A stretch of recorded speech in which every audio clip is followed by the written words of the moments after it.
Okay. Ron, thank you for being here. Oh, It's nice to have you. thank you, Nathan. Nice to be here. Yes, of course. So you're a life coach and a business coach. Yes. Okay. I've been doing that for a number of years. Ever since I sold my shares in my old company, where I was a facilitator trainer and got some designations and got into the whole coaching thing. Although I don't use it that often anymore. It's more, I'm more trying to sell my book and just do some masterminds, right? Which are, I would say they're coaching sessions, but it's a group coaching. Okay. Yeah. I was going to ask about that. I've never heard of I've heard of master classes, but that's more of a lecture format, I think. Right. Can you explain a mastermind a little bit more? Yeah, I'd be more than pleased to. Mastermind is really a group study of a specific piece of literature. In this case, I'm trying to work with my book, Happiness: The 40% Solution, and much the same as you with the interviewing process, I've developed a number of questions that I think are relevant, but they're to be discussed by the class, and the learning comes not from the facilitator or coach; it comes from the participants. So it's really a powerful thing. I've been doing that for a number of years. Did a number of them with a lady by the name of Esna Gronewald. And we had some really great success, some good stories. So yeah, I just think it makes a big difference. When I was in the teaching world, the facilitating world, you're dealing with a lot of corporations or organizations. There was First Nations bands. There were a number of people in every group. It was inevitable that somebody was there as a prisoner. They were there because they were part of the group, or maybe their boss said, you're broken, this guy's going to fix you, which of course would never happen. So I just found this much more refreshing and easier to work with because people were there because they wanted to be there. They parted with some of their hard-earned cash, whereas training is usually sponsored by the company and they're looking for a specific outcome, which may or may not line up with the goals of the participants. So the mastermind format is really, I find it really powerful, and I find it's easy to do for everybody, and it doesn't take a lot of time. We usually go an hour to an hour and a half in an evening. Okay. Yeah. And I was looking at one that you had posted. It looked like you were talking about working through kind of the stuff that's in the book. Yeah. And it said it was 7 weeks long. Was that accurate, or did I? No, that is accurate. Okay. And let's be honest here, I have it developed, but I haven't yet done it. I'm going to release those dates, I hope, by the end of this week. And the book itself is 14 chapters, and some are long and some are not. So I'm going to try and work through 2 chapters a night. So it might work out to an hour and a half every night, but we're going to go for 7 weeks. So I'd like to get it started and finished before summer comes, because nobody, come late June or July, Everyone's they're not going to sit they're not going to sit in a stuffy room. Okay. And so do you build a curriculum around that course beforehand? I think you just said you were working on it, but how much of that prep goes in beforehand? Before the mastermind starts? Yeah. Oh, a fair bit. Yeah. Yes, yeah. I have the theme that I want to work with, and I have a lot of the questions developed. I mean, not all, because some are going to come from the group, but yeah, it takes a fair bit of time to do that. And I had a special assistant this time. My son Brody is an educator, so he helped me with some of that that work. He's been in a few of my masterminds, and he was instrumental in making me see a little bit deeper than what I saw. That's cool. Yeah, it worked really well. I'm glad it does too, because you can find a lot of the times people in family situations think that they're going to work really well together and they end up not at all. Yeah, so that's true. It's I think it might be more rare that it works out the way it has for you than the opposite direction too. Yeah, that could very well be. Yeah, I don't know. I mean, we used to have kind of a connection, I guess. I don't know if we're going to get to it. I told a story in the book about one of our family traditions. And I don't know if you want me to talk about that now or another time. I'd love to hear it. Yeah, again. Yeah, it's absolutely goofy.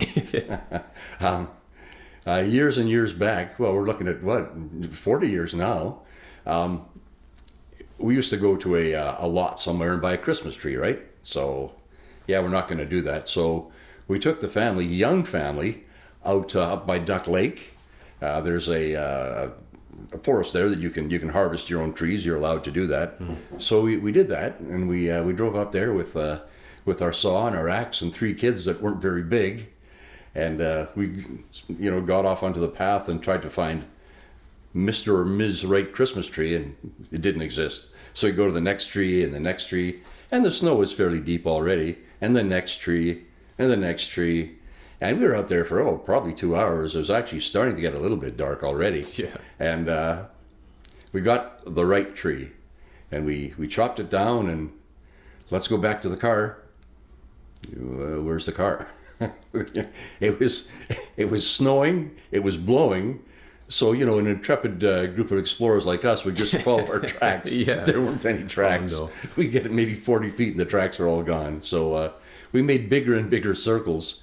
It was another 2 hours by the time we got back to the road and finally found the car. So, you're hauling kids. You got a tree. One's on your shoulder, and one you got to hold his hand and lift them up through the snow. I mean, knee deep on an adult is over waist deep on a kid. So it was quite an adventure. So the next year, I vow I wasn't going to try and eliminate my family again. So I went and bought an artificial Christmas tree. And put it in the basement until Christmas. And I got the kids all dressed up. We put on our coats and our toques and our mitts, and we went downstairs and brought up the tree. Now, the 2 older kids, they kind of picked up on this after a couple of years. Yeah. This was stupid. My youngest son and I, last Christmas would have been, I can't remember, year 39 or year 40.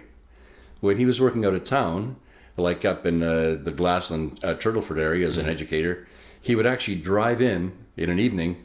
We'd get the tree up, decorate it, and then he'd drive back. So That's cool. We kept that tradition going for all these years. I can't remember, 39 or 40. And then this past Christmas, he just had a little guy last year. Lewin just turned 1, and Brody carried him into the deep forest this time. So it might be the start of another tradition once Grandpa moves on. Yeah. That's amazing. That's really cool. It's a fun story. Yeah. People think we're crazy, but I just love doing that. Well, that's the only important part, right? Whether people think you're crazy or not. And nobody has traditions like that anymore. I can't think of anything my family's done for more than a few years in a row. Oh, really? Yeah. Yeah, I'm not going to say that's sad, but but new traditions start always, though, right? I mean, there's always things that you start up again. Yeah. Yeah. Exactly. Yeah. No. Definitely. I'd hope to do something like that with my family. Not that I'm going to steal your Christmas tree adventure. But No, do what you will. Do what you will, Nathan. It's yours to use.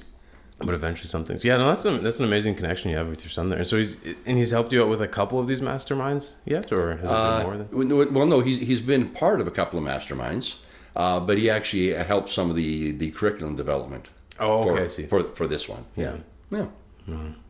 Did you find that his help was like quite surprising most of the time when he had inputs, or was it stuff that you kind of expected him to say about it? No, like I was saying, I think he may be, it's probably his education background, but he questions a bit more deeply than I do. Not that I just want to gloss over things, but he gets a little bit, into the whys and wherefores of why you, specifically Nathan Lucan, would do that. Yeah, no, it's, he's, I wouldn't say surprising, but I'll say pleasantly surprised. Yeah. Yeah. That's good. Well, I guess that is surprising. What am I talking about? I should be a politician. And so in these masterminds, you've got this curriculum developed beforehand, and you go through it. This one's going to be 7 weeks. You're trying to get through a couple chapters each session. How much do you find it evolves session to session away from the curriculum, or does it stay pretty much where you wanted the whole time? What a really good question. And it depends so much on the participants. Some folks they'll follow the structure, and there may be 1 or 2 outliers in a class, and they have I'm not going to say a different agenda, but there's things that they're curious about, right? And so they'd like to go there. So every class is different, right? Every group of people is different. Every week is different. I found that with my earlier masterminds, which were a lot on leadership, and you're bringing in people that a lot of them have never seen each other before, let alone met, and you talk about some fairly deep, meaningful things. And I find with those courses, it took probably 3 to 4 weeks before there was a lot of trust built, so that people would share share very openly with what was going on in their lives. And some of it got pretty dark and deep for sure. Yeah. But a happiness book, I don't think we might get there because anxiety and stress and depression are the other side of that coin. But yeah, every group is different. Sometimes it evolves, and sometimes we just go with the flow. I like when we get off course, because that means that people are, there's something that's meaningful to them, and we'll get there. Yeah, if somebody's taking it kind of not necessarily into the weeds but off track a little bit, then you know that they're actually thinking about what's happening and trying to internalize it a little bit more instead of just following the path that's laid out already. No, you're exactly right. Yeah, you're exactly right. And so you're doing, it was originally mostly like leadership and development that you were working on in these courses? Yes. It was when I got my coaching certification. It was through the John Maxwell Company, and I don't know if you're familiar with John Maxwell. No. He's I guess you could say he's a leadership guru. I think he's written close to 80 books now on leadership. So I went down to Orlando and I studied all the material, and I got my certification down there. And we've led courses, a lot of courses on his books. The downside of that is I find that after 80 books, there's a little bit of repetition. So that's how I got into this.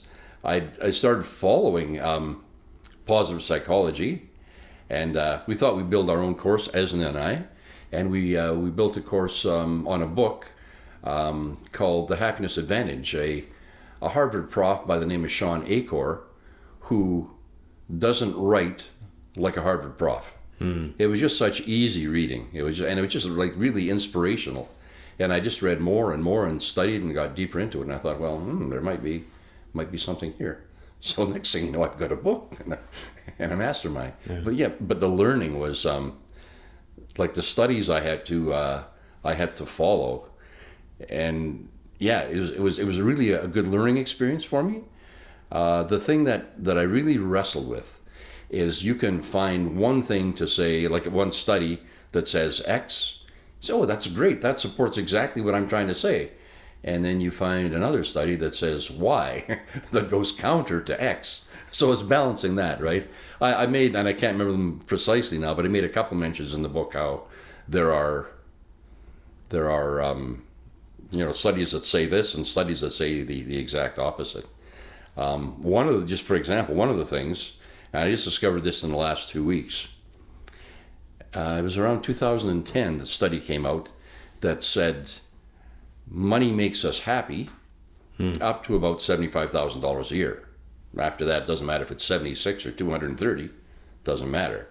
Well, a new study came out just recently and said that's not true. That happiness, money might impact it up to as high as $500,000. Oh, wow. And I thought, well, okay, that's fine. That's good. And I carried on through the article, and the guy that wrote the 2010 article said, yeah, that could be right. Yeah. Oh, no.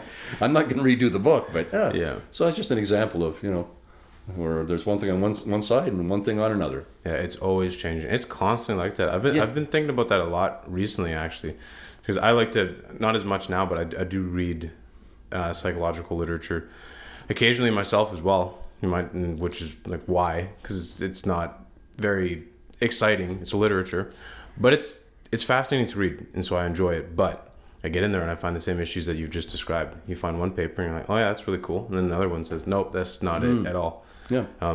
Even with things you would think are more exact sciences, not that this would be, but something like nutrition and exercise. I used to read a lot in that space in literature, and the studies are refuting each other constantly.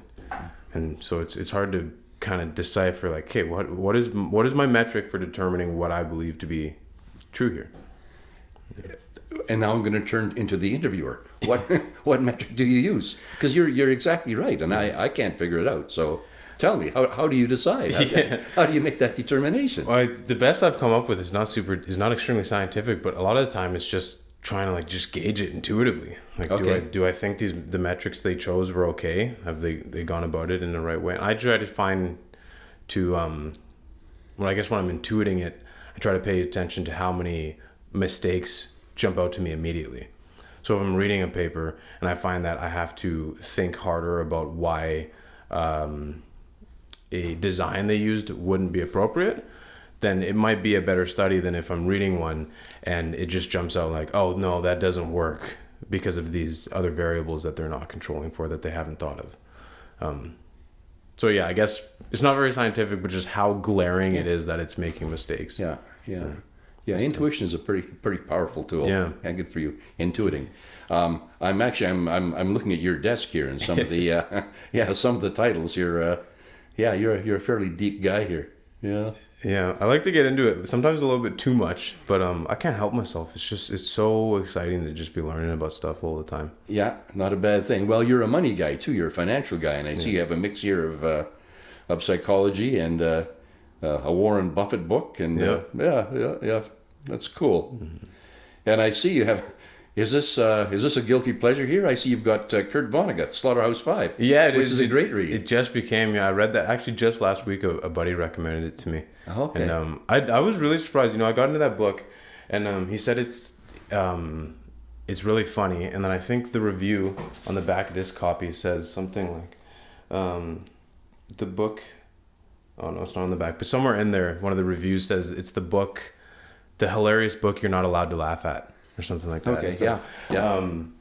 And I picked it up and I thought, okay, this is gonna be interesting because I've only read one or two novels before, and none of them were funny. But yeah, I was actually getting some pretty good laughs out of it, and it's very, very deep. Yeah. He writes some. He writes some really neat stuff here. Mm-hmm. I'm trying to think what else I've read of his that. Why they're not listed here? But there's a couple that I've read. My friend recommended Breakfast of Champions. When I was at the bookstore, I saw Sirens of the Titan and Cat's Cradle. Okay, yeah. But I haven't checked those out yet. I plan to. Yeah, that's interesting when you find an author, be it nonfiction or fiction, that usually something really speaks to you with that person. Mm-hmm. And I tend to I go down the rabbit hole until I find a book I don't care for. Yeah, that they've written, and then then you move can on to turn the next away author. Find the next thing. Can you read more than one book at a time, or you like one and then the next? And then... I'm not a multitasker. I've tried it. And I can't. Every once in a while, I have a limited success with a piece of nonfiction versus a piece of fiction, because they're not really competing except for my time. Mm-hmm. But to read two nonfiction or two fiction at a time, I couldn't do it. And I know people that have 3 and 4 on the go at a time. I can't possibly see. How about you? Are you a? I am. Well, no, I'm the same way as you. I can't do it, but I was getting out of hand for a bit, and that's how I figured it out. Is because there was just too many topics that I was interested in. So I'd get halfway through a book, then start another one, and I'd be reading them all, but I would want to read them all every day. So I'd only have time for a couple pages, and I felt like I was just not getting anything out of them because I was just reading a couple pages really quickly and then moving on to the next one, and just circling the books like that. So I finished those ones that I was doing and said, okay, I've got one book that sits on my desk at work, and then one book at home, and that's it. Those are the 2 that I read. So, yeah. Not a bad strategy. Yeah. In my case, my office is now in my home, so I probably can't employ that. I'm too close to. Do you focus? Here I am being the interviewer. Do you focus more not? Well, I guess you focus more on nonfiction for the most part. Yeah. Yeah, definitely. And fiction, you're just kind of getting into now. Yeah, I read the first fiction book I read in years was I read Crime and Punishment by Dostoevsky. Oh wow! I heard that. Yeah, and that kind of set it off. I was like, I gotta get a little bit more into novels. Right. Yeah. Well, I think you're like me in that aspect to some degree. When in my working years, I wouldn't allow myself to read fiction.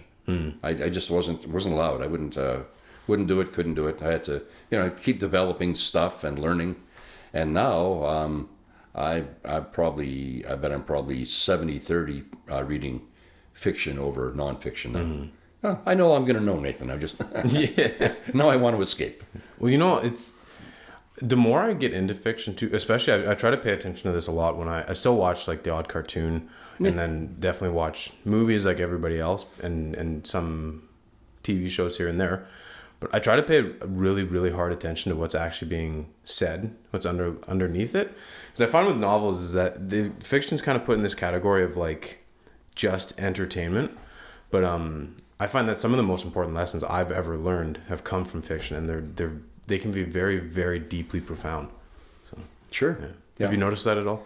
I'm trying to think of examples, but yeah, I mean, my favorite genre, without a doubt, is historical fiction.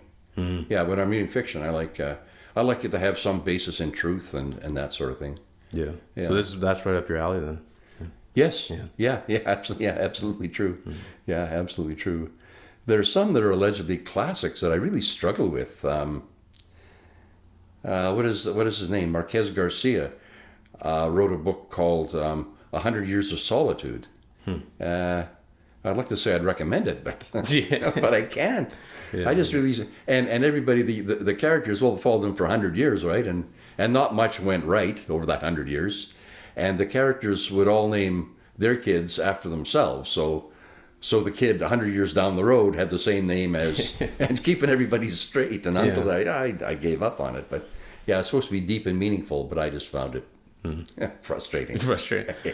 That's actually an issue I find I have with even lighter fiction. Sometimes I find that I don't know if I'm just stupid or what it is. I don't think that's the case. I can't keep the characters straight a lot of times. I'll be reading and be like, okay, the book has brought this person up like I should have heard about them several times beforehand, but I don't remember reading about them, and I have hard times visualizing it sometimes and keeping it straight. But yeah. It's good though. It feels kind of like exercise for the mind that way. Right. Yeah. I know what you're saying. When I started getting back into fiction, I thought I should read, somebody who has what I thought was some depth, and I started reading Dickens. And to your point, it's exactly that. Like those books are, 500 pages, and we mentioned Larry Cratchit, or Bob's brother, on page 8, and then all of a sudden he pops up again on page 490. Yeah. Like, what's he been doing? Yeah. But But I mean, Dickens, I've really enjoyed, and I don't know if you're aware of this.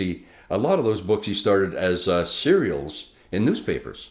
Oh no, I didn't know that. Yeah, he'd write a fair bit every week, and he was paid by the word. So some of those books are, sometimes they might get a little bit heavy on. That's funny. On I did descriptions. not know that. Yeah, that's interesting that they would do it that way too. But maybe it was the easiest metric. But in those days, it probably was. Yeah, it probably was. Yeah. I haven't read any Dickens yet, but I think I should at some point. Yeah, some are better than others. Again, I mean, there's classics, right? A Tale of Two Cities and Bleak House. A Christmas Carol. Dickens was not a good money manager. You should have known Dickens. You might have saved him. He was always in financial trouble. Oh. And so he wanted to release a Christmas book to try to, pad his coffers. And he ended up writing A Christmas Carol in 6 weeks. Yeah. That's awesome. I did not know he wrote that. Yeah. And then he used the really expensive binding and pages. So he ended up making no money anyway. Yeah, it got all ate up in the cost. That's funny. Yeah, exactly. Sorry, I got you a little bit off track here. But no, this is exactly what I want to happen. This is awesome. We'll get to learn a little bit more about you and not as much just about what you're doing, right? Have you read any George Orwell? 1984? Yeah.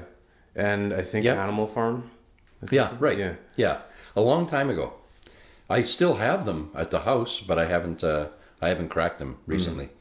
Those are ones that every time I go through my reading list, they stand out to me a little bit more. It's like they're asking to be read, and I don't know. But I've heard a lot about them. I've heard they're good, but I was going to see if you had a recommendation one way or the other.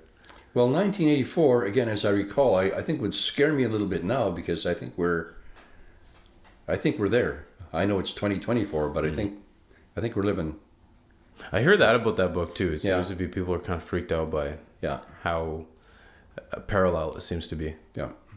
Yeah, Big Brother. Somebody's always watching. It seems, right?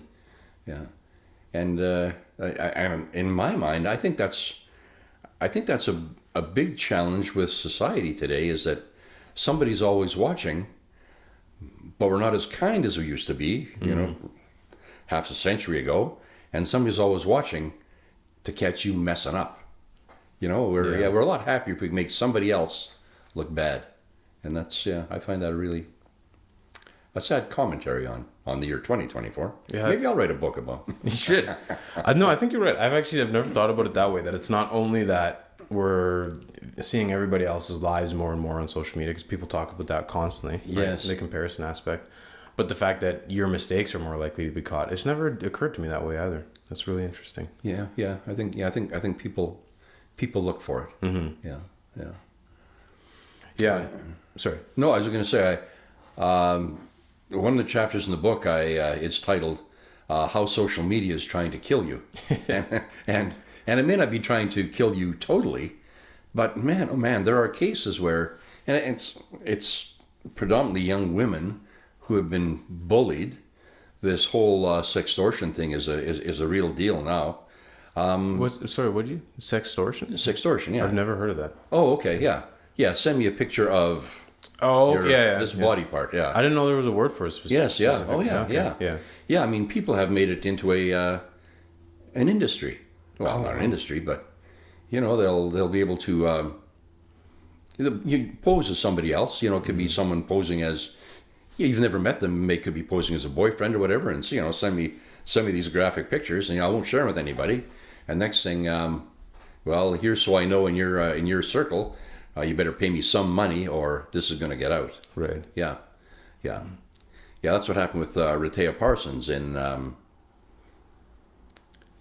Was it that one or was that Amy Todd? That was Amy Todd in BC who.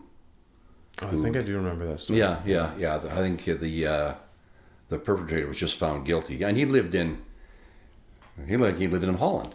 She was in she didn't know who he was, never met him, but she followed his commands and ended up killing herself.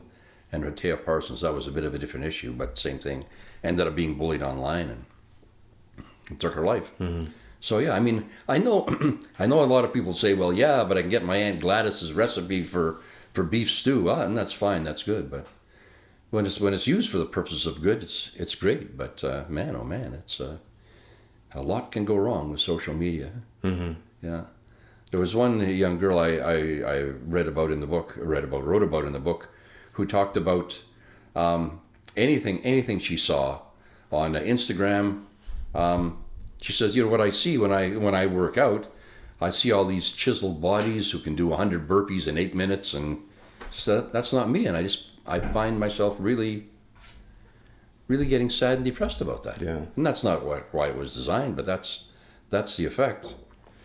And Facebook admits that a lot of what they do is harmful to teens, especially young women. But I don't think they're going to change, because that dollar is pretty powerful. Mm-hmm. Yeah. That's just it, right? If people continue to like content and advertisers continue to pay for likes, then this is going to be the way it is. Follow the money. Yeah, for sure. No, you're right. Mm-hmm. I don't see that changing. Yeah, and then even on the side of the platforms themselves, that's an interesting one too, because you've got people that are using the platforms that are posting things and feeling bad about what other people are posting, and then it's all fake. Nobody's posting what the real life actually looks like. So you've got that, but then the platforms themselves have algorithms to further influence what you're seeing, and then they show you the stuff you're liking, and you think that you're liking stuff that you like, but a lot of times you're paying the most attention to the stuff you shouldn't be and that you don't want to see, but it's just because it's sparking your brain up. Right? Brilliant. Yeah. I agree with you fully. I mean, on my feed, and I mean, shame on me, I get a lot of stories about Donald Trump. I'm not a really big Donald Trump fan. But you want to catch him. Yeah, again, I want to catch him doing something wrong. Yeah. But it doesn't really seem to matter in his world. But yeah, so I know what you're saying exactly. Mm-hmm. Yeah. Don't read this. Yeah. Because it just kind of drags you down. I've started and quit X, formerly Twitter. I'll bet you 4 times now. Yeah, really. And it's not that I need that in my life, but when I'm a little bit bored, I'll watch that. I tell myself that I'm on there because I like to follow my favorite lacrosse team, the Rush, or even the Riders. I think I have some pretty good stuff. But then you get sucked into that vortex, or just off on the corner there, and next thing you know, you're angry and.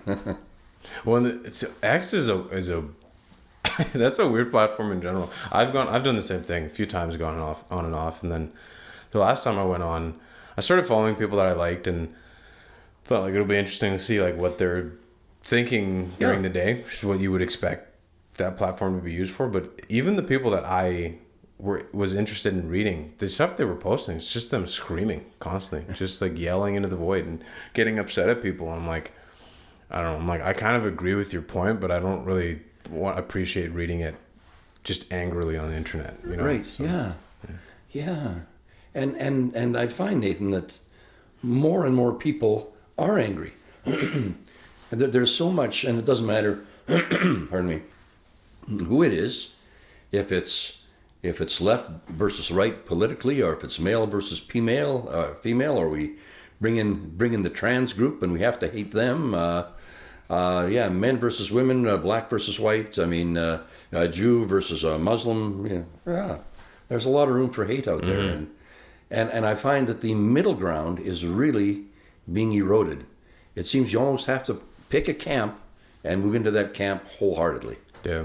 And if the other side has a valid point or an interesting point, you can't agree with that because your tribe is over here, and we hate your tribe. So we'll make up some more lies about what you just said.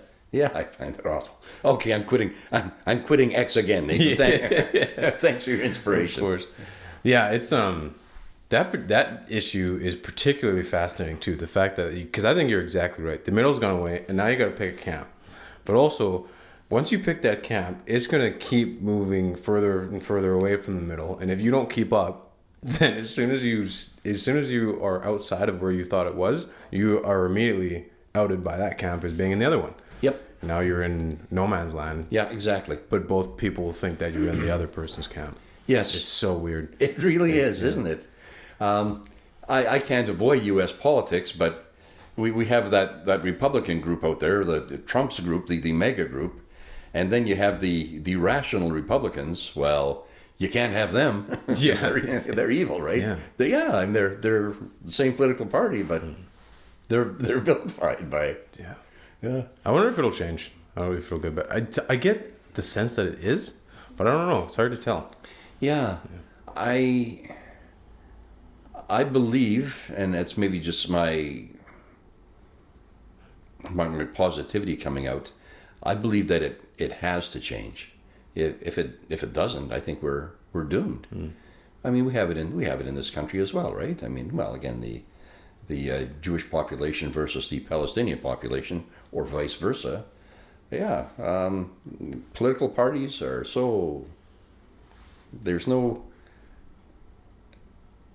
common ground anymore, and there should be. Who was the author? The book, I'm pretty sure, was called Leaders Eat Last. Oh, Simon Sinek, and gave the case, and this book is probably no more than 15 years old, a case of a young woman who was elected a Democrat, and I forget the state, and an older fellow who was a Republican, and the time that they spent working for the people of that state, like together. Now I read that, and again, I'm sorry, I can't remember the percentages, but now most of their time, not these two people, because they got along very, very well, even from two political parties. Now most time is spent in fundraising. We don't work for the constituent. We work to raise money so we can be on top again. Yeah. We just want to govern. We don't really care about you. Yeah, I think it's sad. Oh, I'm getting depressed here. Let's. No, I agree with you, but I also agree that I think it's going to get better. Yeah, I think so. Yeah.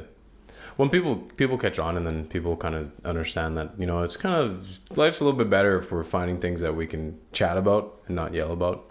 Be on the same page. So. Yeah, being angry doesn't really do much for you for your outlook, for your longevity. It just doesn't work. Yeah. Yeah. Angry people tend to die a little bit earlier than Yeah. Overall, yeah. Then I wonder what that's about, right? People. Yeah. Well, speaking about anger and happiness, so I haven't asked you about it specifically yet, but you've written the happiness, the 40% solution. I haven't gone through it yet, but I did read in here. You made a point of touching on the point of why add another book to. I think you give an estimate of 40,000. There were 40,000. Yeah. So, yeah. I know your answer is, but I'd like to hear you say it again. Okay. Yeah. Well, I think number one, that the times that we live in right now, which are really fraught with anger and vitriol, I think a little bit of happiness is not going to hurt. And a lot of books, and I'm not knocking anybody because they're great books. A lot of books were written with one topic in mind. You know, Emmons writes on gratitude, and the Dalai Lama writes on kindness, and who else? I mean, there's a tons of authors. Martin Seligman writes on he writes on everything actually, but he writes on the character strengths. So every book has a topic. You know, the one topic. I've tried to find the best of the best and put it into one book with a number of anecdotes from my personal life and some of the people who have been in the masterminds with their permission, and just make it a, you know, I'm not a psychologist. I'm a coach. I'm a trainer. I'm a guy who has figured out what makes me happy, and I just try to spread some of that, and hopefully some people will pick up on some of what I'm laying down. And I never thought of this. I had another speaker, another author, read the book, and he said a couple of things. The first thing is the title is stupid. Yeah. Okay, thanks for your feedback. Yeah. He said the 40% solution, like why not 100% solution?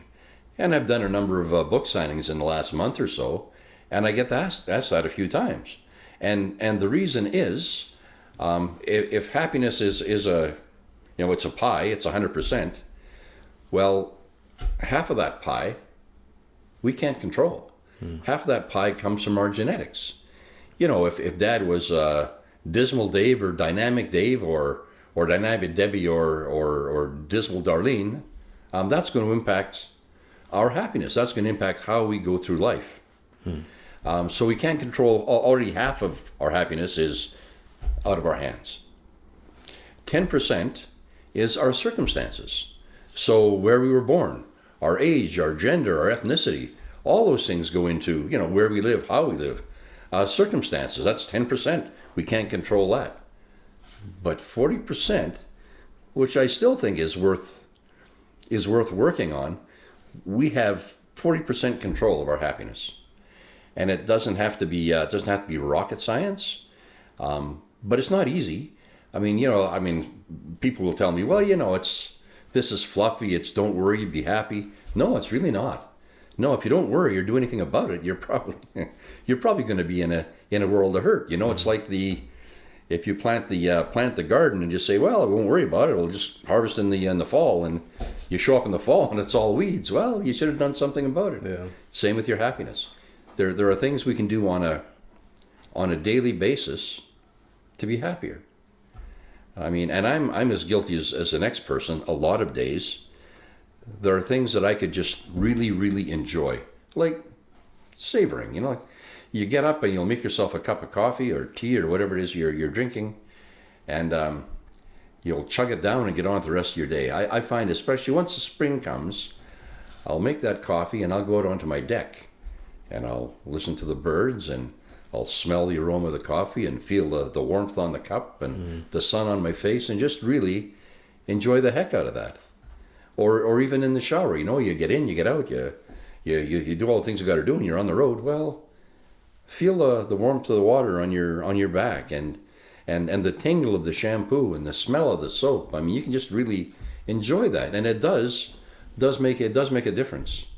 And time spent outdoors, like walking, is really, well, walking, running, doesn't matter, but even exercise, they say that exercises outdoors are more beneficial than exercises done in a gym. I can see that. Yeah.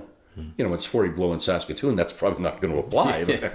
But yeah, if you can go outdoors or indoors, you're way more likely to, you know, it's kick off the endorphins and just feel better about life in general. Yeah.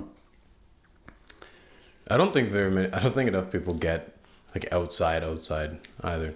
You know, and we talk about exercising outside, and it's easy to go for a run or a walk down by the river, but it's a whole different thing to like go camping, and then a whole different thing to like go way out into the bush or like just like spend some time actually out in wilderness for a bit. It's really, really powerful. I find it makes you feel a type of way that it's quite difficult to replicate anywhere else, and I think people miss out on that a lot now. At this stage of my life, I would say that I do, but I know what you're saying. So you're someone who can spend time alone and meditate and cogitate and just be with your thoughts, and yeah. Well, I think you're a deep person, Nathan. I think I'm a bit more shallow, and I really need people. I like to be around people all the time. Not that I'm afraid of my thoughts, but I just find that if I'm not with a group of people, I'm not very happy. I remember, like my wife and I, we when the weather permits, we spend a lot of time in the Meewasin Trail, walking up and down. And we were on the east side of the river, and rather than walk back towards people, we walked a bit more into wilderness, and I mean, it was fine. It was beautiful. Like the river was, you know, bubbling, and then the vegetation was blowing in the wind. It was nice, but I just missed people. We didn't see anybody. It was weird not being around them. Yeah. We walked for a half hour and didn't see anybody. What are we lost? Are we on Mars? Let's go back. Yeah. But I take your point. Yeah. Yes, I tried to meditate, and I'd say with mixed results. But I wouldn't go to be really far alone to do that. You know, I could do that in my office or my kitchen table. When I'm done, I'll go to the mall and see people. Yeah, exactly. Can you do that? Are you a meditator? No, not as much meditating specifically. I've tried to a few times. I actually did just meditate last night or the night before, but it's the same thing. It's just in my house, and I'm not going anywhere to do it. So no, not a whole lot, not consistently. I do find though the alone time that I enjoy the most is just working on stuff when there's nobody in the house. I've got some alone time to myself, just like really getting into a book or writing or studying a topic. I can spend a lot of time alone doing that. I find it really okay. I don't know if empowering is the right word, but you know what I mean? Yeah. I know. As much as, you know, I worked with people most of my adult life. But if I want to be productive, I pretty much got to be alone. Yeah, me too. Yeah. I either have to go to another location or close the door or whatever, and don't bother me. Yeah, yeah. I think most people are more like that than they think they are. But there are a few people that just they work so well in a group setting, and they just get the most out of themselves that way. But it's not me. No, it's not me either. Yeah. I like the group. I really enjoy the group. I like the people in the group, but. If you're going to get something out of me that's worth anything, you better shuffle me off to a corner. Yeah. I find for myself when I'm working in a group setting too, I can't, focusing is the number one issue. I just cannot get myself to do the work because I'd rather talk to the people that are with me. Exactly. But then I have a hard time like being okay with the tasks that I'm given to, because I've never have a problem with it for myself. But I always feel like somebody else either wants this or doesn't want me to have it. I can't convince myself that everybody else in a group setting for work is okay with the task that I have. It's in the back of my head like somebody else is like, I don't think he should be doing that. You know, so that bothers me with that too. Okay, so. Yeah, interesting. Interesting. Yeah. Do you run into that with masterminds much? People, I don't know how much group work you do specifically, but no, never. No.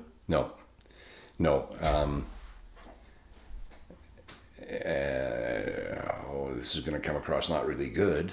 That's okay. but and for the most part, people will think over what they want to say before they say it.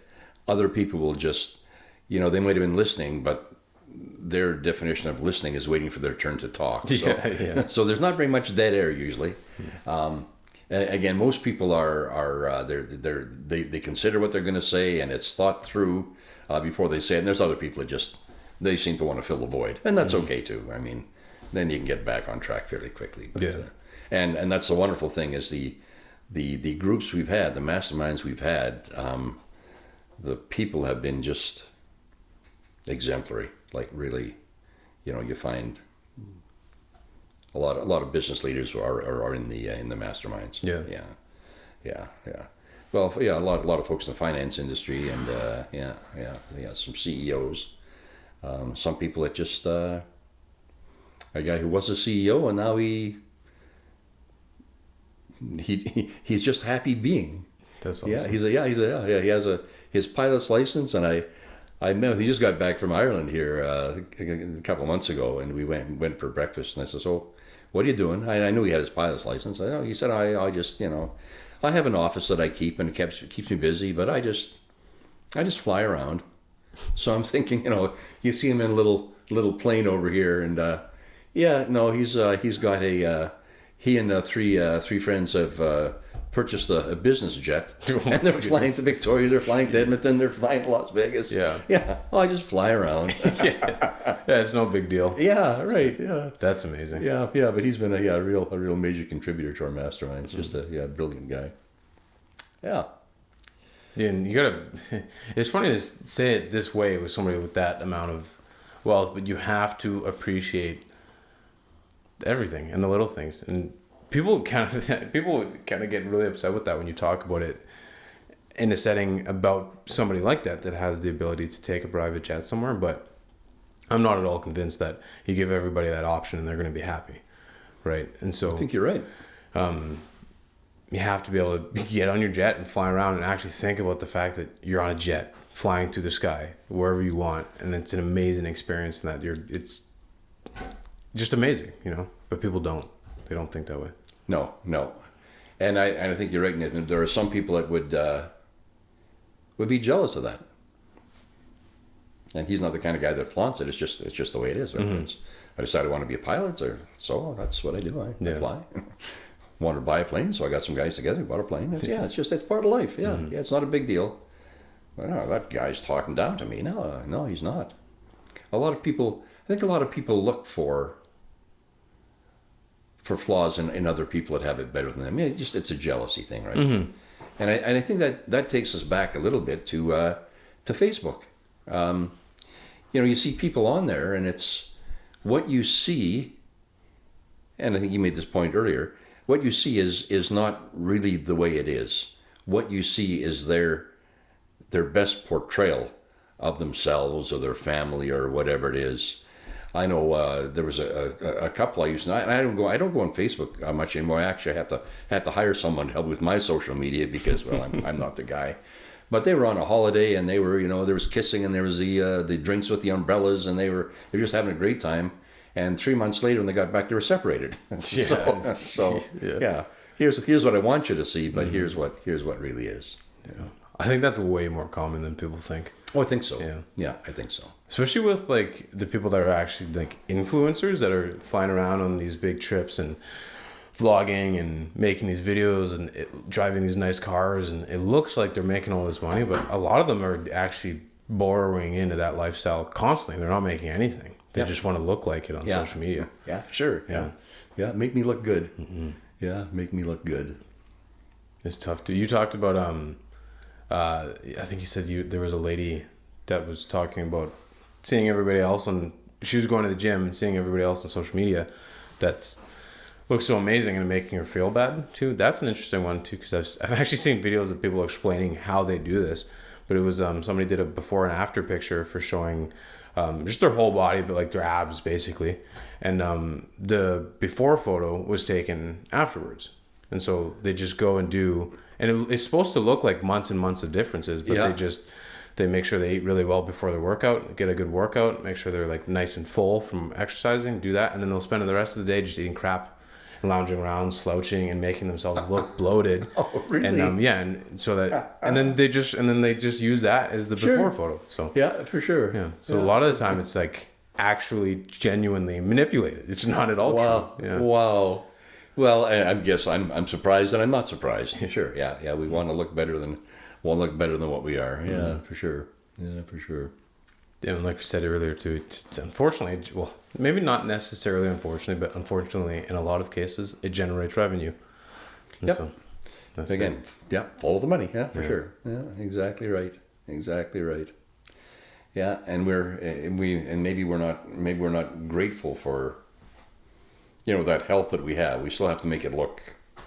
We have to make it look like we've done something. Mm-hmm. Which that's another. A big thing in happiness is how grateful we are. Grateful for. We tend, when I say we, I mean not you and I, but the general population tends to focus on what we don't have rather than what we have. Mm-hmm. I can't remember the source now, but I read somewhere that, especially us in the Western world, if we have a few coins in our pocket and a bank account, we're among the wealthiest 92% of people in the world. We don't think of people living in in impoverished Africa or war-torn countries, or in Afghanistan, which is the unhappiest country in the world. We don't think of that. We think about why don't I have what's that guy's name? Kevin O'Leary has. Yeah, but you've got a personality. Yeah, that's a big deal. People do that all the time. There's a few people I talk to every now and pretty regularly that are like that. There's something that's bothering them about like the way Canada is that's getting worse. I'm like, and you're not wrong. It is. If you take the last 5 years, whatever you're talking about is worse than it was before, but it's still better than everybody else that's ever existed anywhere ever. Yeah. Yes. So it's like you got to keep it in perspective a little bit. Yeah, exactly. But you're right, Nathan. We don't keep it in perspective. Mm-hmm. I just don't. I don't fully understand it. Yeah. But grateful for what we have. One of the things that really made a difference in my life, I think one of my favorite chapters, and it's not nearly long enough in the book, is the chapter on gratitude. And I have a friend. He's since moved from Saskatoon now. I'm going to call him Wade because that's his name. And he didn't want me to use his name in the book, even his first name. I don't use anybody's last name from the masterminds. He said, well, I was such an awful person, and people don't know me as that person now. But he said that gratitude saved his life. Mm-hmm. And I fully believe that.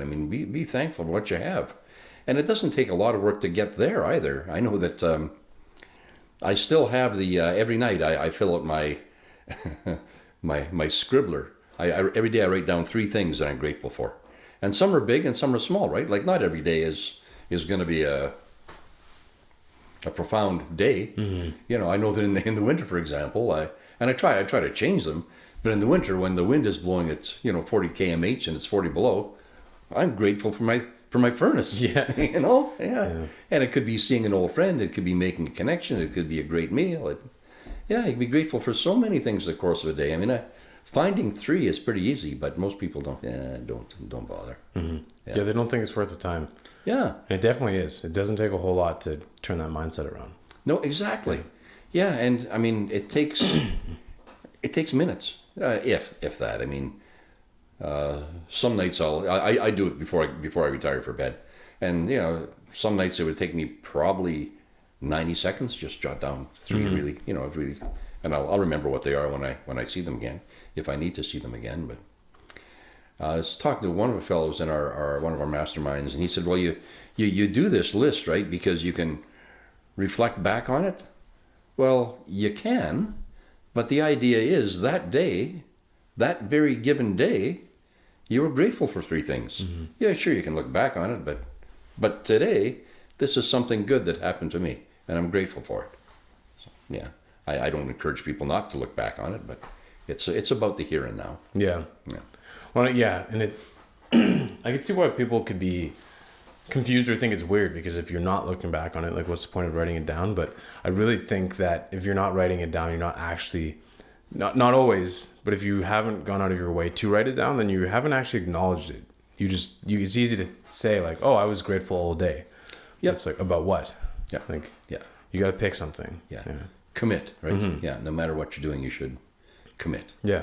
And it's the same with the overall happiness, right? If you can say, well, yeah, sure, I savor some stuff and I'm grateful about some things, but that's nice. But if you don't commit, yeah, it's not going to work.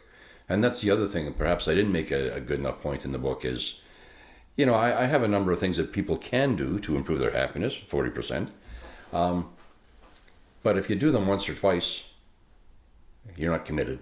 Yeah. Yeah. When, in a year, you're probably not going to be as happy as you were again. Mm-hmm. So if you found something that works, keep doing it. Mm-hmm. Keep doing something. It doesn't have to be the same thing every day, but do something that'll get you there. Mm-hmm. Yeah. You have to be consistent, and you have to, at least, just so that you can show yourself that you can be, Yes.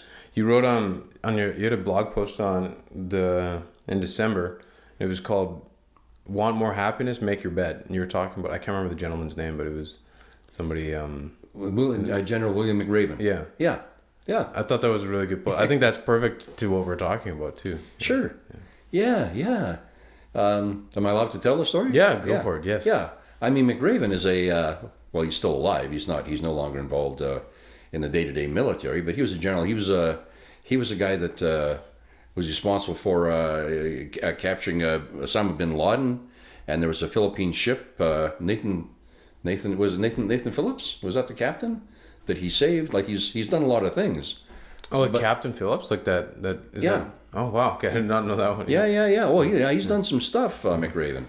But he said it started when he was a Marine recruit. His drill sergeant made sure that every day, as a Marine, you got to make your bed, right? And he said, and the bed has got to be made perfectly. It's not just thrown together. It's you got to bounce a quarter off it. And he said, if you do that, he said, if you make your bed, first thing you get up every day, he said, your first task of the day is completed. And that will lead to another completed task, and another completed task, and another completed task. But it starts with simply making your bed. Sounds simple, but I do that now. I make sure that roll out of bed and we get the bed made right away quick. I do too. Yeah. Check. Yeah. And that's exactly a check in the box. It makes you feel so good just getting that first thing out of the way. And then like he said, like you said, and then you can. And you did it. It's one thing out of the way. And it compounds so much too. It's just like actual interest and actual money is when you build on the things you've already done throughout the day or the week or the month and so on, you feel so much better always. And the next one feels much better. Yeah.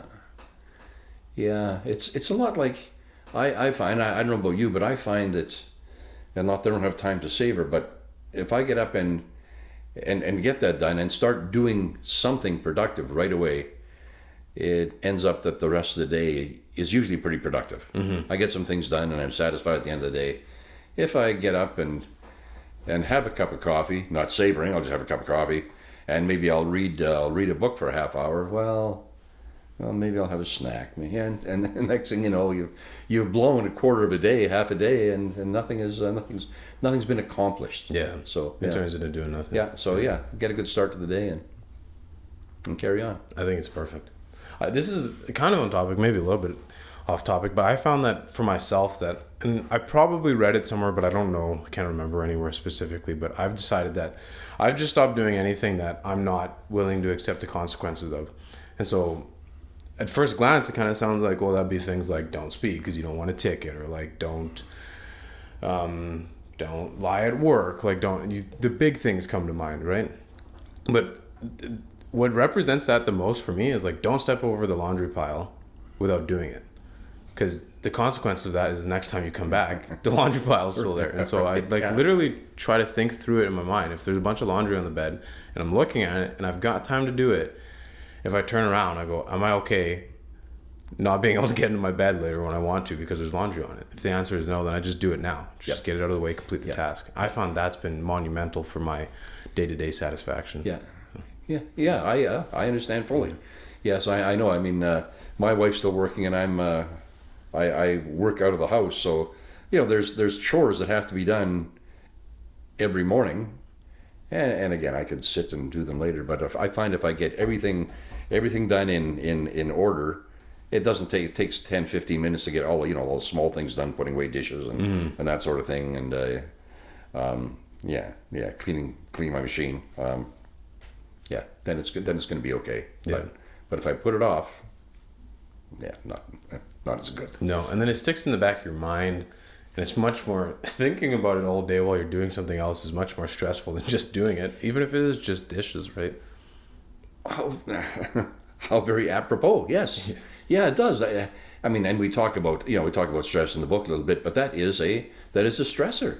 Absolutely, yeah. One more thing to worry about, and just like the good stuff we talked about with McRaven, the momentum, the bad stuff too, right? You don't do the dishes, and then you don't put the newspapers away, and then and then you look like your house is inhabited by wolves or something. Yeah, exactly. Yeah, when it's not only psychological too. It's like when you've got things sitting in your brain like that constantly, it actually messes with the neurochemistry of your brain as well, right? And yes, you can keep yourself in a state of chronic physiological stress, which is it's so bad, even for your organs, like actually. But like everything else we've talked about, people don't know these things, and so they don't go out of their way to think about them. Yeah.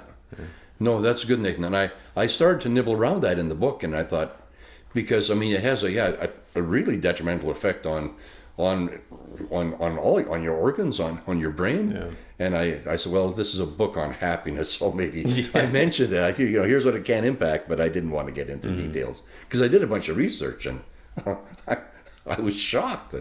Yeah, it's amazing. It's really, really odd too. You're like, wow, just so I'm thinking is actually going to make my brain chemistry different. Yeah. Yes. Yeah. Well, that kind of segues. I mean, back in the day, before the Dalai Lama had his psychology degree. Oh wait, he doesn't have a psychology degree. but he said that thought can change your brain chemistry, and scientists said you're crazy, Dalai Lama. Just stick to praying. But as it turns out, as science has evolved, he's exactly right. Mm-hmm. We're always making new neural pathways. Our hippocampus. And I read about this. This was just so cool. London cabbies, now the iconic black London cab, which are now they're painting them green. Go figure. They have to study something called the knowledge, and the knowledge is a map of every street in London. Wow. And it's not. It's not always on a grid system, right? There's alleys that are one house long, and they have a name and they have an address, and it's like it's a mess. And for most cabbies, it takes about 4 years to pass the knowledge. Wow. Yeah, 4 years. When we were in London last year, I had to take a couple of cabs just to talk to these guys, and the one guy said, "Yeah, I got it done in 2.5 years." Which is pretty good. He said most of my mates are looking at 4 years, but your hippocampus actually grows. I'm told that a London cabbie's hippocampus is 10% larger than yours or mine. Wow. Percent. Yeah, probably 20% larger than mine, but just to do that, right? So I said, so like, what about GPS? Like, don't you use GPS? He says, I have GPS. He said, but I don't. He said, if I'm really stuck, I'll refer to it, and that'll give me an area. He said, because I don't want to be looking at a map. I want to be driving. Mm-hmm. So Fullerton. Yeah, I know where it is now, and away you will go. But but you don't. If you start to be a London cabbie at 22, you might as well commit to another 4 years of learning because you're not going to be a London cabbie until you pass. Yeah. Isn't that cool? That is cool. Yeah. Especially that the hippocampus grows. That's amazing. Yes. Yeah. So the Dalai Lama had it right after all. Do you think that it's growing just because it's storing the map of London, or do you think their memory capacity is actually increasing for new memories? Another good question, Nathan. I don't know. I think it would pertain. Yeah, if the hippocampus is growing, then it should be It should be a global thing, right? Yeah, you would think so. Yeah. I don't know. That's one more thing I have to research. Yeah. I know, back down the rabbit hole it is. Yeah, exactly. Wow. Yeah, down the rabbit hole. Do you know, like, are they compensated pretty well then if they're spending all this time remembering the map of London, spending all this time studying, or is it still pretty? Yeah, I don't know. I don't know what they make. I don't know what you're talking like financially. How Yeah. Their compensation. Yeah, I don't know. I don't know. Yeah, I wonder, because that's a lot of work to go through. It's cool though. Like, I think that's a pretty famous fact too, and it's amazing that they do that. Yeah. I just we just took a couple of them, and I enjoyed those two guys just so immensely because they're well, they were smarter than me. Yeah, I know. Yeah, I know.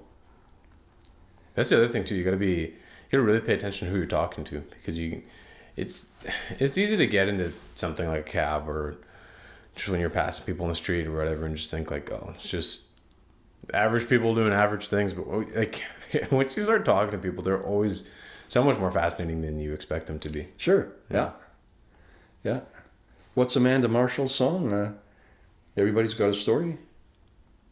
I'm not sure. Help me out here. Come on, Nathan. Amanda Marshall. I don't know. No, it's gone now. Yeah, something like that. But that's that's the theory behind it. Yeah. Well, that's true, right? And of course, there's people that are bad, and I'm sure there are some people that are not interesting, but for the most part, I haven't met any of them. Everybody I talk to seems to be worth talking to. So yes. Yeah. Exactly. Yeah, exactly. I've been really really lucky. I hate to use the word blessed because I'm not that spiritual person. I've been really lucky. I got involved with a group called Read Saskatoon then, and it's now called Foundations Learning. And I had a couple of learners that I'm not sure if I didn't do the job or they weren't committed, but it just didn't work out very well. And they lined me up with a young lady, and I thought she wouldn't be that interesting. I think she was 19 when I met her, from Afghanistan, and he was a high school kid, whatever. But I was going to help with her literacy. Well, she's one of the bravest, most dynamic people that I know. She, when they were living a pretty good life, and then the Taliban took over. And the day the Taliban took over. They were living like almost a Western lifestyle, right? Like dressing like a Western person. Right. And so she asked her mom, she said, like the night the Taliban took over, she said, "So am I going to have to wear my long black dress to school tomorrow?" And her mom said, "No, you're going to the Pakistani border with your dad tonight." Oh. So she came here all alone. I asked her goals the first time we met, and she said, "Well, I hope I'm able to see my family again one day." So, I mean, talk about the brave. You come to, with limited language skills, you come to a brand new country, you know no one, you know nothing. She's working on her literacy tests so she can get into the U of S next fall. Wow. So she's going to be, and just your point, well, here's a little girl who doesn't, no life experience. She's a dynamo. Yeah. And all you have to do is talk to them. Yep. Otherwise, you're just never going to find out. Exactly. Yeah. And that's a very good point, Nathan. We just take the time and energy just to converse, just to start a conversation.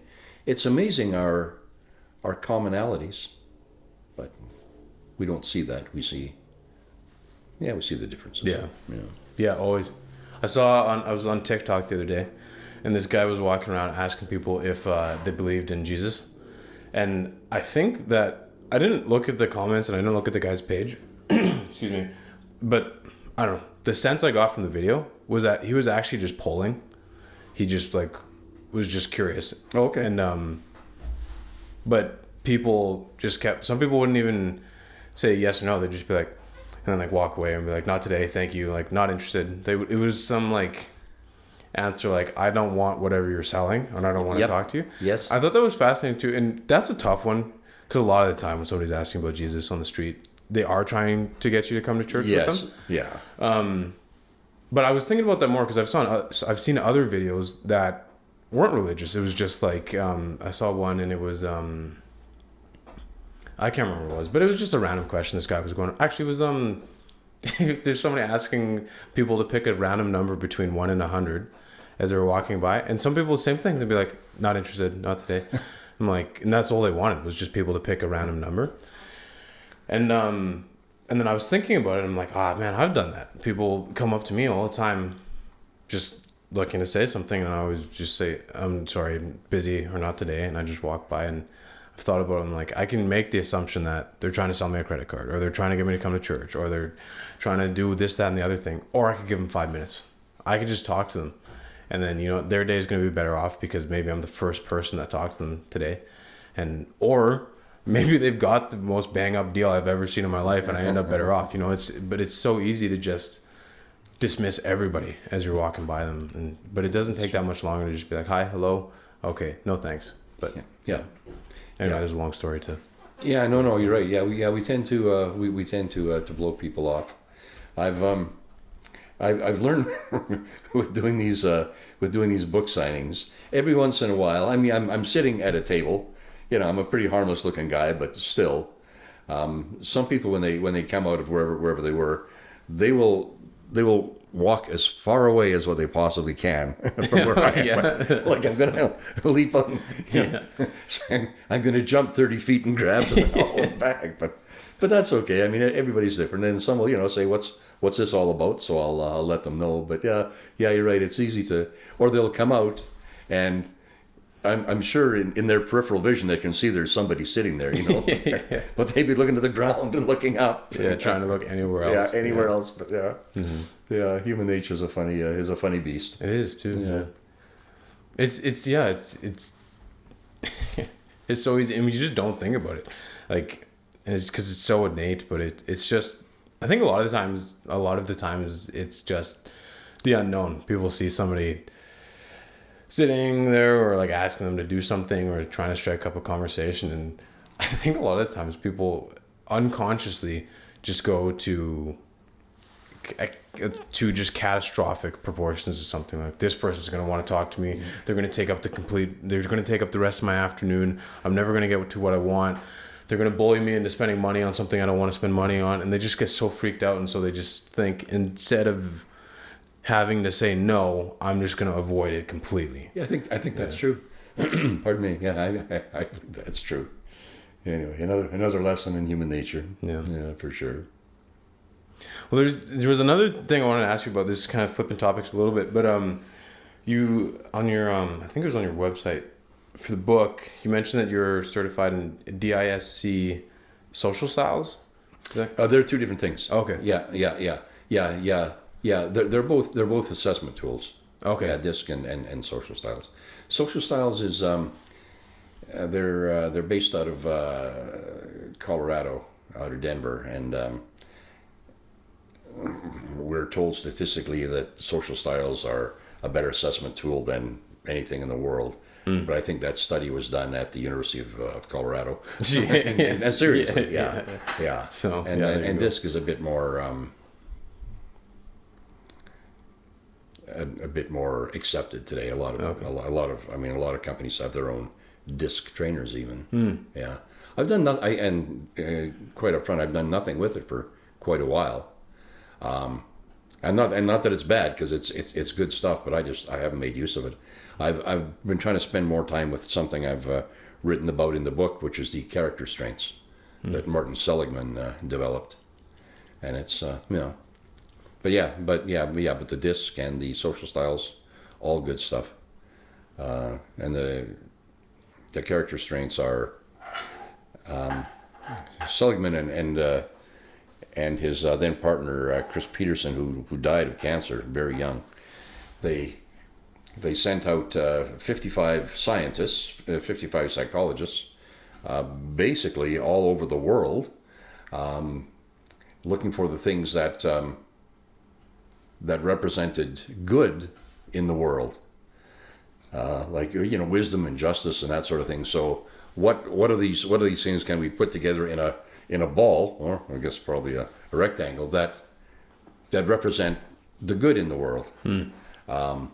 And they came up with 24 strengths, and they included. I mean, they talked to every major religion in the world. They talked to Maasai tribemen. They talked to Inuit. See what their values were. They referenced, not making this up, they referenced Pokemon cards. Yeah, seriously. That's it was awesome. and they came up with these the values and the strengths, and it's really neat. In fact, if I can do a little commercial here, and this doesn't cost anything, it's not a commercial for me. You can discover your character strengths. There's an online assessment, and it's totally free. I've done it a couple times. Here we go. I think it's www.via.org. Okay. It's the VIA group, and you just find out a lot about who you are, and the people that are able to use their top 5 strengths. They're called signature strengths on a daily basis. You usually get a lot more out of life, with life satisfaction, usually with their measurement of success than people that don't understand their strengths, don't know what their strengths are. So yeah, it's a really neat thing. Now I'm trying to remember my top 5, and I'll be darned if I can. My first one used to be gratitude, and a few years later, gratitude was number 2. It has slipped to number 2, but humor was number 1. So humor, gratitude, honesty, kindness, and I think number 5 is love of learning. So that so I try to incorporate those things into my daily life, and I think I'm okay. Yeah. Yeah. Was it Lucy Hone? It might have been Lucy Hone who I'd like to chat about just very briefly. I think she did a study in New Zealand, and it might have been an Australian study. It doesn't matter. That 80% of people who use their strengths on a regular basis, their signature strengths, are seen to be more flourishing than people that don't. That makes perfect sense to me. Yeah. If you know what you're about and you can apply it. Yeah. Mm-hmm. I mean, and the same as anything, right? Same with disc styles or social styles. If you overdo it, then that's bad too, right? Like I just often in my training days, I would try to be like a stand-up comedian. Well, you didn't pay me to be funny; you paid me to learn something. To train you. Yeah. So it can be overdone. Yeah. But I just wanted, because this was really inspirational to me as well, kind of, sorta. Was Lucy Hone, because I've mentioned Martin Seligman a couple times. He is he's been called the father of positive psychology. Okay. And he does his work at the University of Pennsylvania. What's his name again, sir? Martin Seligman. I feel like I've heard that before. Seligman. Yeah, and he developed the social styles and all that stuff. I just want to find this here, the things that Lucy Hone said. So Lucy Hone was impressed with Martin Seligman. She's living in New Zealand. Went to the University of Pennsylvania to learn positive psychology there, and then they had the big earthquake in New Zealand, killed a schwack of people. So she thought she could put her skills to use, and so she started coaching, mentoring people using her psychology degree. And then came they call it the Queen's birthday weekend in New Zealand, not Victoria Day, and she had her good friend, I think Sally, and her daughter Emma, I think, were going to go to the beach with Lucy Hone and her daughter, but they're going to travel separately. So they had the 2 cars, and at the last minute, Lucy Hone's daughter Abby decided to go with Sally's family, with her friend Emma. And on the way, a tourist ran a stop sign broadside of them, and killed them all instantly. Sally's family. That's Lucy Hone's. Oh, okay. Yeah, Lucy Hone's daughter. Yeah, okay. Abby. So in an instant, she went from being like an expert on how to handle grief to having to handle grief. Mm-hmm. And she did some real soul searching, And there's a couple of things in the book here that I just wanted to, I have to be honest, I'm reading this now. I'm not going to read it word for word, but she says there are 3 things that you can do when you're facing tough times. And number 1, she says that resilient people, this is about resiliency, chapter 3 on resiliency, resilient people get that shit happens. And it does, right? Mm-hmm. I put this in the book as well. A lot of years ago now, our first born son died of sudden infant death syndrome, and I was convinced that I had paid my dues. Nothing bad's going to happen to me again. And I ran into an acquaintance, and he wasn't trying to console me in any way, shape, or form, but he said, "That's not necessarily true."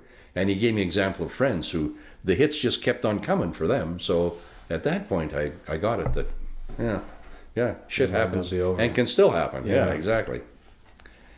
Yes. Number 2, resilient people are really good at choosing where they direct their attention. So make life better, focus on something positive, try and move on instead of moving back and dwelling on, not to say you ever forget, you never forget that person, but you focus on the future. And number 3, this is something you alluded to earlier on as well, Nathan. Number 3, resilient people ask themselves, is what I'm doing helping or harming me? Oh, yeah. Yeah. So that's a big part of resilience. So in her case, she would pore over photo albums of pictures of her daughter, and she said it just was dragging me down. So she just quit doing it because it was in fact harming her. Yeah. So those 3 points I thought were really neat, and she's done a ton of work in positive psychology. That's fascinating. Neat lady. Yeah. Yeah. I'll have to. What was Holmes? How do you spell Holmes? Hone, Hone, Lucy Hone. Oh, Hone. Okay. Yeah. Yeah, that's really fascinating too. I've heard recently too that there's apparently there's a decent amount of literature to suggest too that talking about something is not, like, talking about a trauma that's happened to you or a loss is not a good way to make it better too. And I think it was more specific than that. I'm not going to get it right, but it was something like people think that we just need to like talk about the stuff that's happened, but that can actually make it worse. It's that you have to talk about it in such a way that facilitates your movement beyond it. You can't just ruminate on something terrible that's happened. Right. Yes. Yeah. I think that kind of goes to her second point. Isn't it? Right. It's okay to think about it, but right, just to think about what you're missing, what you're losing is dangerous. Yeah. I know that we, my now ex-wife and I, when our son died, we formed a small support group, and it was because where we lived in BC, SIDS was more common than what I thought. I hadn't known anybody until that happened to us. But again, we tried to make it so that we were, like, where do we go from here? Not, and there were, for the most part, there was couples on side. There was one couple that had a different background, and they just couldn't leave.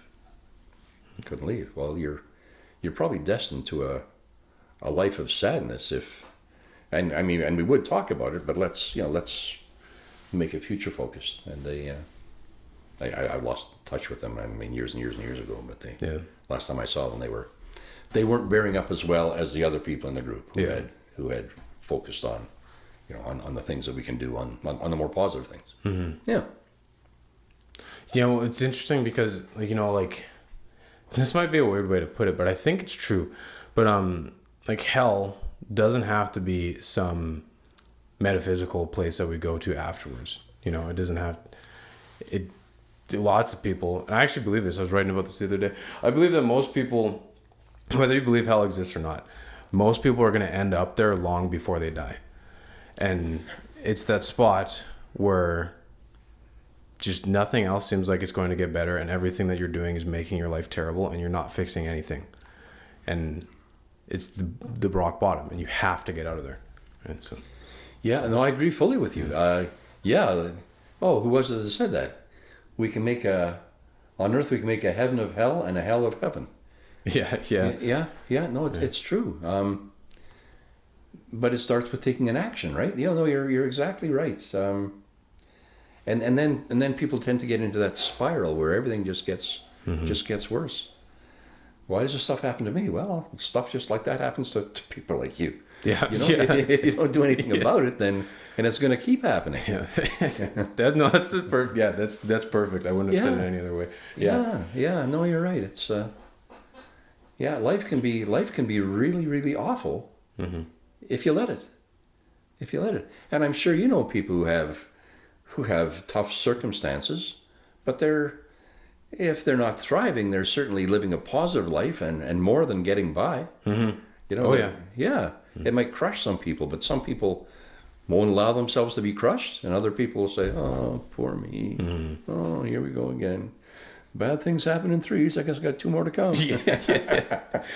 Yeah. I was talking about luck with my buddies the other day because I've been trying to appreciate how lucky I have been more and more because I've been learning a lot. I've been listening to a lot of psychology lectures lately, and I've been learning a lot more that people who are high in conscientiousness, which I am, are much more likely to see other people that aren't doing as well as not as hardworking. Because people that are, if you have the combination of being conscientious and lucky, basically you've had a lot of opportunities and you've done everything you can to take advantage of them. And so it's easy to make it completely internal and forget about the externality of that. And so you just think that, well, I'm conscientious, that's why I'm successful, that's why I'm doing well. Those people are just not, they just need to pull themselves up and do better. But luck, you can make a pretty good argument that luck is more than 50% of where you are. And so the conversation I was having with my buddies is that the issue is that there's people that are lucky and take advantage of their circumstances. And there's people that are not lucky and still take advantage of whatever they're given. And then there's people that are unlucky and don't take advantage of what they're given. And then there's people that are lucky and don't take advantage of what they're given. And so you gotta make sure you know what combination of that you're in and acknowledge it in other people, right? So. There's always that matrix. Yeah, right. I never thought of that, but no, you're exactly right. Mm-hmm. Yeah. I mean, a lot of people will have an opportunity, but if you do nothing with it, it's opportunity squandered. Yeah, nothing happens. Yeah. And I think you really have to evaluate yourself. Most people have to evaluate themselves in those regards too, because it's easy to see somebody that's rich and famous or doing well and say like, well, they had all these opportunities. It's like, you gotta like really look inside. Like, if you had those opportunities, would you have capitalized on them? Would you have done anything? And for a lot of people, the answer is no. But they don't know that. Yeah. So, but on the flip side too, you got to look at people that are down and out and realize that, well, maybe they haven't had any opportunities ever. That's another thing I'm learning from these psychological lectures. Sorry to be on a rant here. No. I find this fascinating. From the lectures I've been listening to too, they talk about the fact that 0 is a weird number, because if you're at 1, you can use 1 to get to 2. You can use your opportunities. If you have $1, you can at least buy something. It's just, if you're playing a game and you've got 1 score, you're still in the game. But getting to 0 or game over is really, really interesting in every facet of life, because if you have $0, you have nothing to gain interest on. If you have at least 1, you do. If you're in a game and you've lost the game, you're no longer playing. If you're in Monopoly and you've gotten bought out by everybody else and you've lost all your money, you're in this weird space of like, now you're removed. You're not involved anymore at all. And so it's really important to understand too that there's lots and lots of people that are at 1 and doing their best to get to 2 and so on, but there's a lot of people that are at 0 and they need some help, Yeah. And as long as you're willing to give them the help, or if they're willing to take the help, that's the other thing, right? Yeah, that's the biggest part, right? Being able to take it. Yeah. I mean, some people have a lot of pride and would refuse that help. But you just reminded me of the I can't remember his name or even where the house was. Remember the red paperclip guy? No, the red paperclip. Come on, Nathan. Yeah, it was here in Saskatchewan, and I can't remember his name. Oh, they traded all the way up. He kept trading up and trading up. So he was not at 0. He wasn't quite at 1 even, but he had a paperclip. I thought that was. I mean, it's a neat story. It's amazing, and what's the perfect example of it too, right? Yeah, just what I was thinking. Yeah.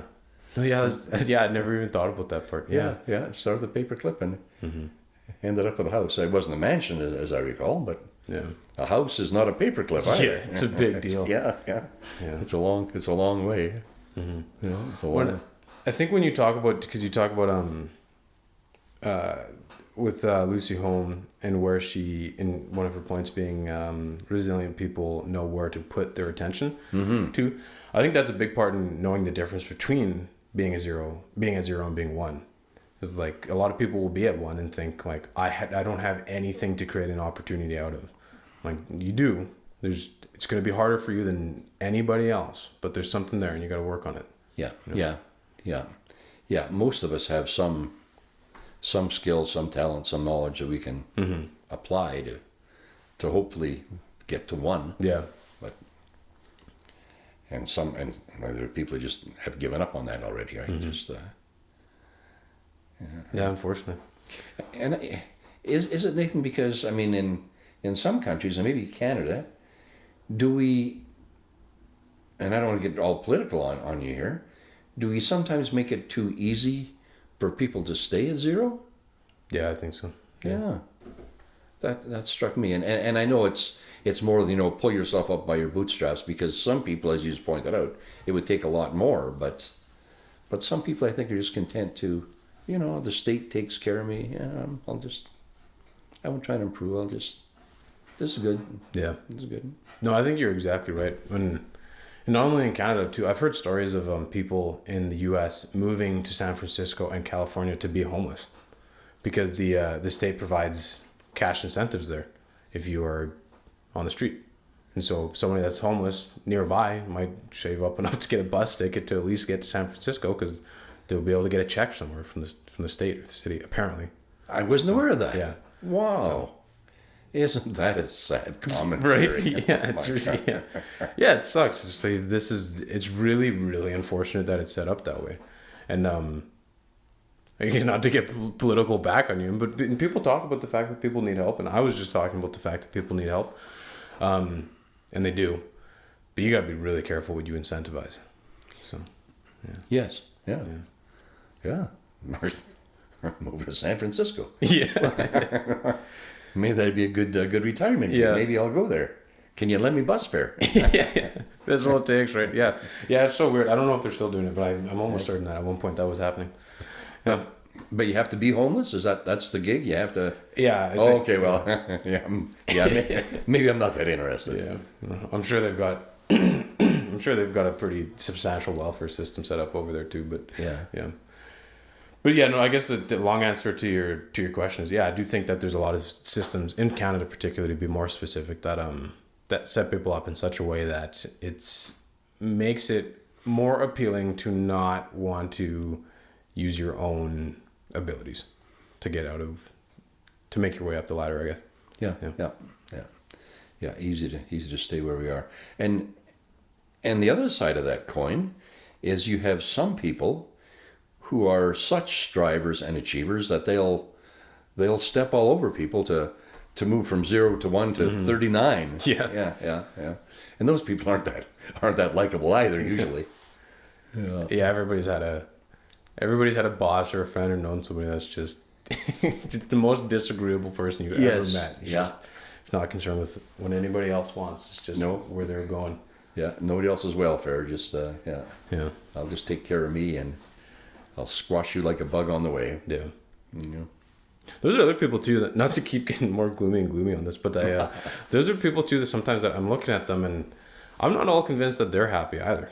And it looks like it because they've got a nice car and a good job and they're continuing to move up the stratosphere in the socioeconomic game, but they don't stand out to me as being happy or satisfied or No. And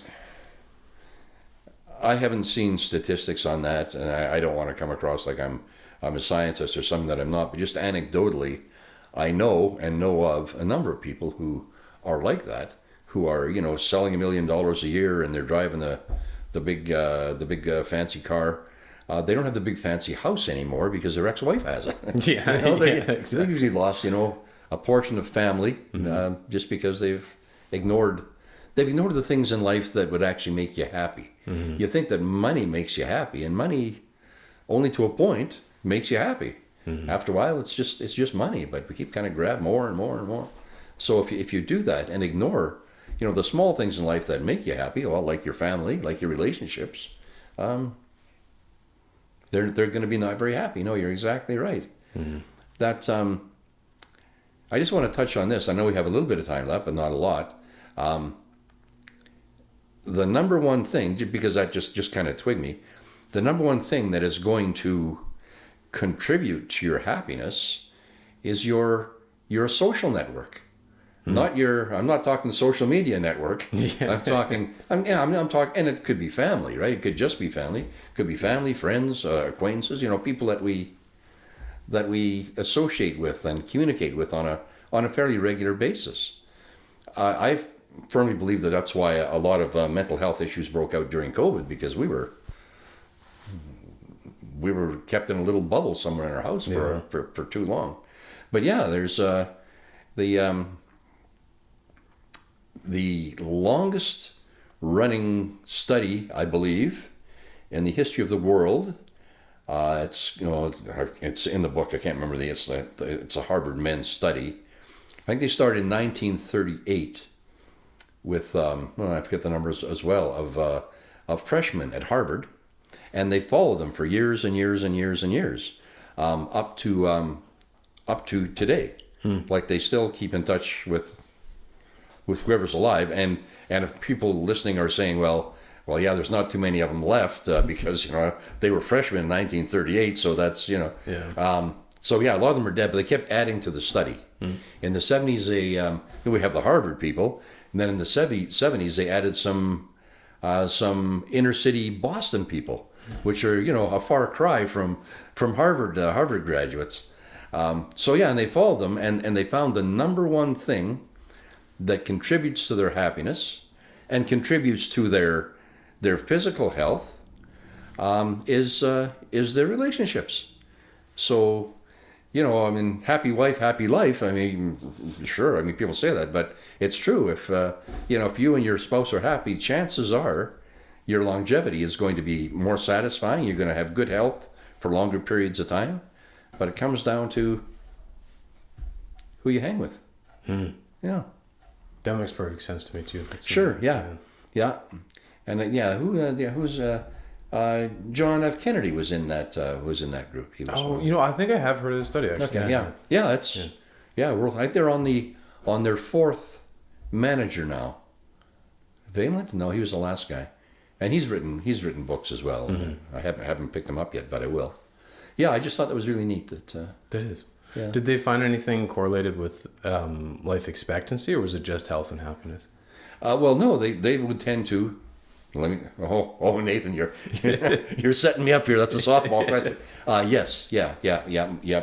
Better quality of life, longer quality of life. Oh wow. Yeah. Another study in the book was a group of nuns that, and I forget the years here either, had written letters. And they tracked the nuns that talked about their life was being a calling, and I'm looking forward to serving the Lord, etc., etc., etc. Very positive vibes. And other nuns that they had to write this letter for entry into this academy. It's got to go there. This is a job. Yeah, whatever. And the nuns that were positive lived longer, way longer, than the negative Nellies. Wow. Yeah, and it's borne out scientifically. That's not anecdotal. That's that was a study. Yeah, they're actually looking at the numbers. Yeah. That's amazing. Yes, yeah. So the better outlook you have on life, the longer you're going to last, and the better you're going to last. Well, I think that's a good place to end on. All right. Is there anything that we didn't talk about that you'd like to, or? Well, you know what? I'm going to ask you to make me a promise. Okay. Okay. I'm going to ask you to do that via.org survey and let me know how you made out. All right, I will. And the same with people that are listening. And it's in the book. Okay, perfect. Yeah, I'm really curious, Nathan, because I think you're probably a bit more of a thinking guy. Yeah, I think so too. We'll see. Maybe it'll surprise me. Well, it may, and and they're going to be all over the map, right? So, but if you make that promise, then no, I thank you very much for your time and your expert interviewing skills. Thank you very much. I appreciate you for being here. I guess where can people find the book, you, and I guess a website? Yeah. I was on the Evan Bray show and I missed the website. Shame on me.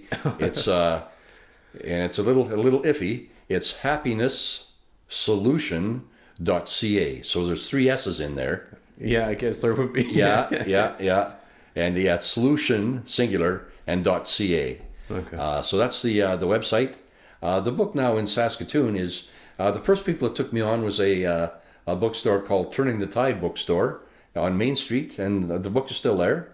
I now have it in Indigo on 8th Street, and it should be arriving, if it hasn't arrived yet, at the Coles in Lawson Heights and Midtown Plaza. So, and Amazon, Barnes and Noble. Right. I have the audio book should be out, I'm hoping, within the month. So, yeah. Right. I might pick that up, I think. An audio book. All right. Well, thank you so much for being here.